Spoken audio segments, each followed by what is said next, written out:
یہ ابھی ہمارا سوال جو ہے وہ تھوڑا چل رہا ہے اس جی، کو. جس وقت سیدہ خدیجہ الکبریٰ رضی اللہ تعالیٰ عنہا سے آپ کا عقد مبارک طے ہوا، اس کے بعد آپ کی بالکل حالت تبدیل ہو گئی، بلکہ آپ نے ورقہ بن نوفل سے کہا کہ آپ جا کے صحن کعبہ میں یہ اعلان کر دیں کہ آج سے میرے جتنے بھی غلام ہیں، جتنا میرا مال، یہاں تک کہ میری جان، میرا سب کچھ میں حضور علیہ الصلوۃ والسلام پہ قربان کرتی ہوں، سبحان میں آپ کو تحفے کے طور پہ پیش کرتی ہوں. اب دیکھیں کہ سب سے بنیادی بات یہ ہے کہ مال کسے نہیں پیارا، دولت کسے نہیں پیاری ہوتی ہے، بلکہ لوگ تو اس کے لیے لڑائی کرتے ہیں، خاوند اور بیوی بھی اس کے لیے لڑائی ہو جاتی ہے بعض اوقات، اور معاملہ سنگین نوعیت کا ہو جاتا ہے. لیکن سیدہ خدیجہ الکبریٰ رضی اللہ تعالیٰ عنہ نے سب سے پہلے یہ کام کیا کہ اپنی تمام جائیداد اور تمام دولت حضور علیہ الصلوۃ والسلام کو تحفے کے طور پہ دے دی، اور اجازت دے دی کہ آپ جیسا چاہیں اس میں تصرف کر سکتے ہیں. اگر آپ اسے اپنے پاس رکھنا چاہیں تب بھی ٹھیک ہے، اگر آپ غرباء میں تقسیم کرنا چاہتے ہیں تو یہ بھی درست ہے. حضور علیہ الصلوۃ والسلام نے پھر اسی دولت میں سے اپنی زندگی میں اس دولت کو تقسیم کرتے رہے. اگر کسی کو ضرورت ہوتی آپ اس کو دے دیتے، یہاں تک کہ جس وقت شیب ابی طالب میں آپ کو معصور کیا گیا اور 3 سال کا وہ کٹھن والا دور، اور ایسا دور کہ جس میں آپ کا سوشل بائیکاٹ کیا گیا، آپ کے لیے ہر چیز کو بند کر دیا گیا، یہاں تک کہ وہاں ماؤں کے دودھ خشک ہو گئے، لوگوں نے پتے کھا کے گزارا کیا. اب یہ بھی ایک سیرت نگاروں کی بات ہے کہ انہوں نے پتے کھا کے گزارا کیا تھا، لیکن عرب کے پہاڑ، ان کے اوپر کوئی درخت نہیں ہوتے ہیں، درختوں کے بغیر ہوتے ہیں. تو اگر انہوں نے درختوں کا بھی لکھا ہے، اس کی وجہ یہی ہے کہ درخت بھی اتنے قلیل مقدار میں تھے، اور پھر پتے ان کی کوئی حیثیت نہیں ہوتی. اس قدر روح فرسا مناظر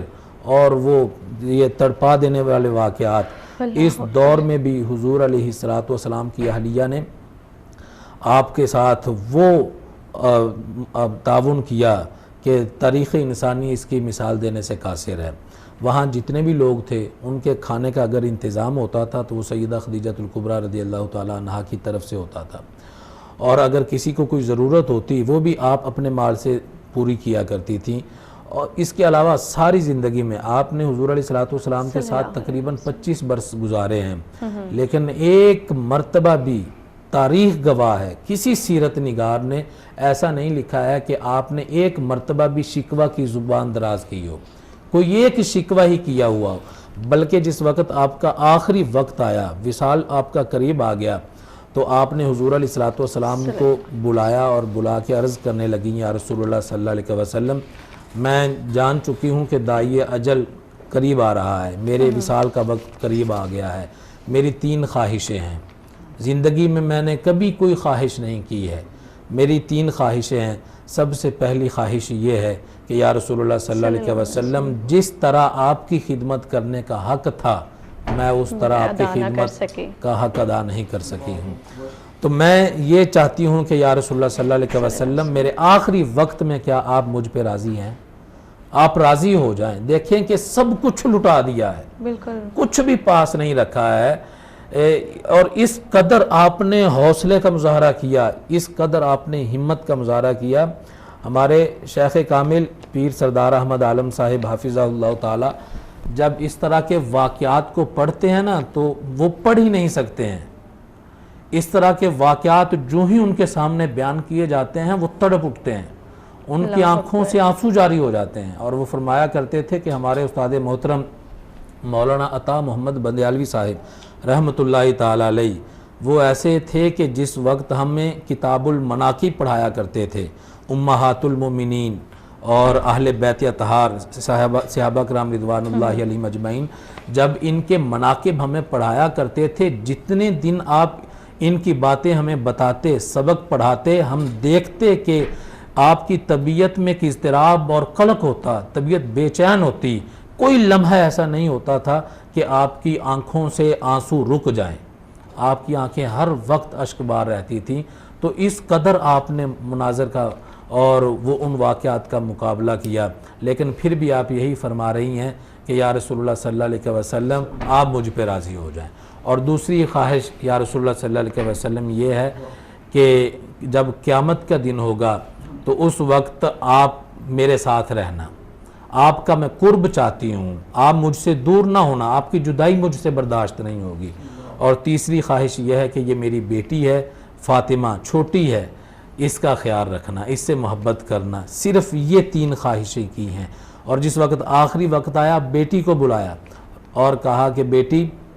فاطمہ، جس طرح میں نے تمہارے ابا جان کی خدمت کی ہے، تم نے اسی طرح ہی اپنے ابا جان کی خدمت کرنی ہے، بالکل چھوٹی سی ہیں۔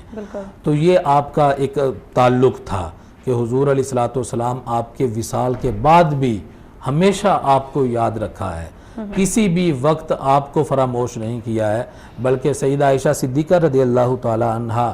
آپ فرمایا کرتی تھیں کہ حضور علیہ الصلوۃ والسلام جس وقت آپ کا کثرت سے تذکرہ کرتے تو آپ میں ایک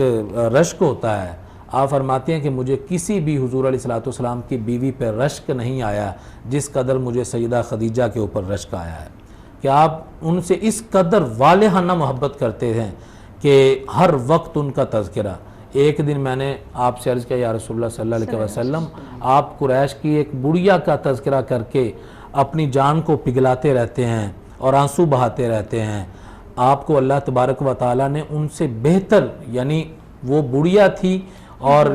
یہ ابھی عمر میں کم تھیں اور نوجوان تھیں، ان سے بہتر آپ کو ازواج عطا فرما دی ہیں۔ تو حضور علیہ الصلوۃ والسلام نے فرمایا عائشہ نہیں، ان سے بہتر اللہ تبارک و تعالیٰ نے مجھے کوئی بیوی عطا نہیں کی ہے۔ کیوں؟ اس لیے کہ انہوں نے میرا اس وقت اقرار کیا میری نبوت اور رسالت کا جب لوگوں نے میرا انکار کیا تھا، میری اس وقت تصدیق کی جب لوگوں نے میری تکذیب کی، اور میرے اپنے مال کے ساتھ اس وقت مدد کی جس وقت لوگوں نے مجھے محروم کر دیا تھا۔ تو حضور علیہ الصلوۃ والسلام کا والہانہ انداز سے آپ کو محبت کرنا اور پھر آپ کی وفات کے بعد آپ کی سہیلیوں کو تحفے تحائف بھیجنا، قربانی پیش کرنا، یہ بتا رہا ہے، ہمیں دکھا رہا ہے کہ حضور علیہ الصلوۃ والسلام اور سیدہ خدیجہ الکبریٰ رضی اللہ تعالیٰ عنہا کا جو تعلق تھا، یہ رشتہ ازدواج تھا، کائنات میں